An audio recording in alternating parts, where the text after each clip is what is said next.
This is WYMT Mountain Sports, your home for the Kentucky Wildcats and local high school sports. It's not like it's a fluke. I mean, she's put the time in. She's been playing since 6th grade. I mean, she's going Division I to Western, same school I went to. So, you know, credibility, you know, it's there. So it's not like some fluke that she just got lucky.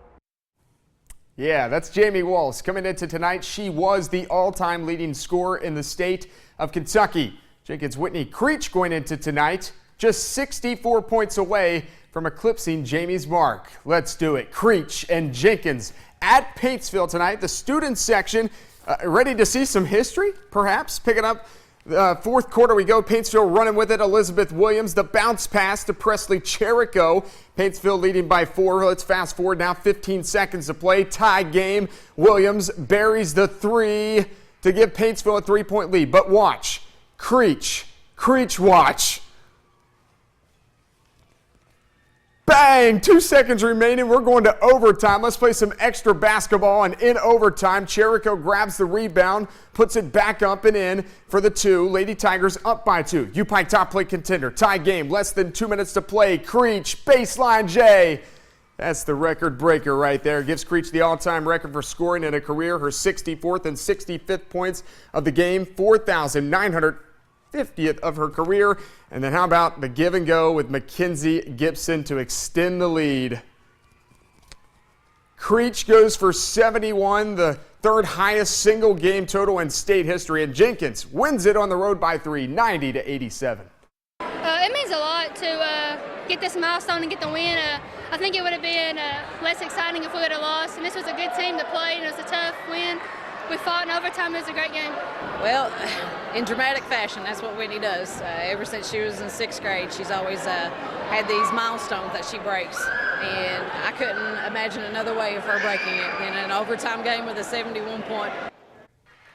Awesome stuff. Brad Sizemore and the 6th-ranked North Laurel Jaguars taking on senior Zach Parton of the Bell County Bobcats. Start with the UPike top plate contender. A little dab there. Broughton, he sees the pass, and he gone. Dunking it at the other end with 2 hands. Broughton had North's first 5 points of the game. Bobcats now pushing it up the court. Vic Morris. Ooh, don't leave your feet. Don't they teach you that like day 1 when you start playing basketball? Good pump fake, good 3-ball there. Game tied at 10 midway through the first quarter. Another UPike top plate contender right there. Parton, little shot fake. He's spinning and winning. The Jaguars, though, they take care of business in the second half and win it 57-43. All right, just down 25, the Redbird Cardinals and the Pineville Mountain Lions meeting up for some 13th region basketball. Pineville, of course, coming off that loss in Frankfurt. Second quarter, Tucker Willem drives, dishes underneath. Nice to Will Adams. Mountain Lions up by 16 off the Redbird miss now. Willem, he comes down with the board. No one's got ball. Pineville cruising in this one. UPike top plate contender off the Pineville turnover. Jonathan Kabonga. That's a lot of English right there. I like it. Beautiful reversage. Pineville, too much for the Cards tonight. 67-26. All right, coming up next, more bluegrass basketball wildness. The 20th ranked basketball Cats in Knoxville to take on the Tennessee Volunteers, and it was a wild one. We'll have highlights next. College basketball on a Tuesday. Recently, Tennessee good at getting the lead, not so good at finishing with the lead. The last 2 games for the Volunteers, they have had a double-digit advantage in the second half. Vols led by 15 at the 14-minute mark against Alabama, lost by 6. This past Saturday, they led by 14 at the half against TCU, lost by 12. 40 minutes of basketball scheduled tonight inside Thompson Bowling Arena, and the Vols trying to lead at the end of those minutes. Hashtag Rocky Top. Tyler Eulis, number 20 Kentucky in Knoxville tonight. First half, Kentucky up by 19 points. Isaiah Briscoe, it looks like the Cats are on the way to the blowouts. It's 34-13, but the Vols, here they come. They're chipping away. Kevin Punter, and 1.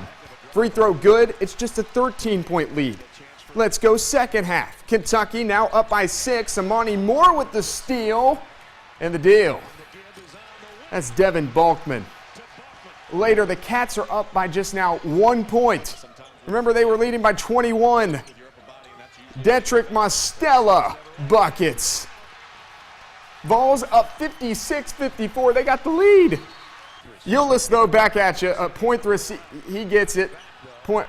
Yeah, Eulis. There you go. Drainage. He had 20 in the game. Kentucky now up by 3. More on the wing. He can't find anyone open, so he just says, I'll take it.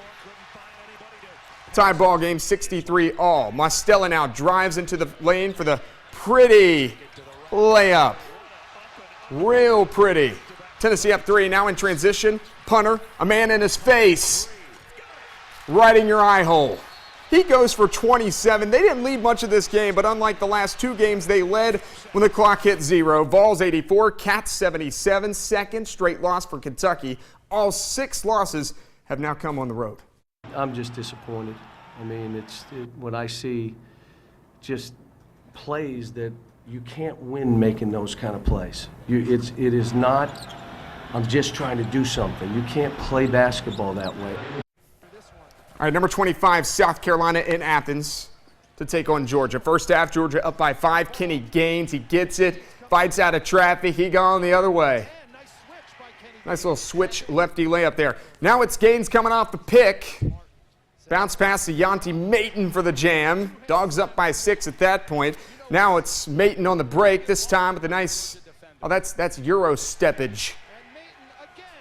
Mayton goes for 18 points. Georgia up 10 at the half. Second half, look at J.J. Frazier. He saves the ball here, goes out of bounds over the bench. Then he runs around the South Carolina bench, runs up the court. Yo, you better give the bro the ball here. How about J.J. Frazier? Finishes at the other end with a 3-point shot. Wow. Upset, 69-56. Georgia wins over number 25, South Carolina, I should say. Tomorrow's National Signing Day, and Kentucky head football coach Mark Stoops will have a new wide receivers coach on the sideline this fall, Lamar Thomas. Well, he won't need much moving expenses. A big U-Haul truck will probably do. Thomas comes over from Louisville to take the job. His contract, a 2-year deal that will pay him $275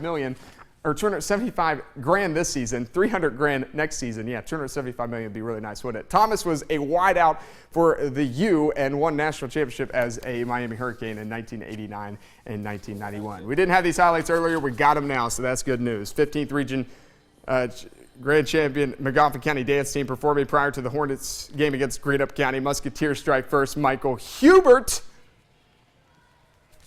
Greenup up to a 2-point lead. Jaron Lovely now says, I'll show you. Little layup there.